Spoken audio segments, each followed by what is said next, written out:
Vetrnica pod Nanosom dokazuje, da je tudi v Sloveniji mogoče kakovostno izkoriščati veter in da smo Slovenci lahko ponosni na primorski veter, ki je neposredno energija, naše bogastvo, ki nam sicer uhaja iz rok.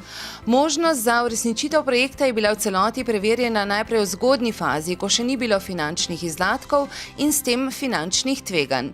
Ko smo našli projektno-tehnično rešitev, ki je ustrezala vsem soglasodajalcem, smo začeli tudi uradne postopke za pridobivanje gradbenega dovoljenja, okoljevarstvenega soglasja ter meritve vetrnega potenciala na lokaciji.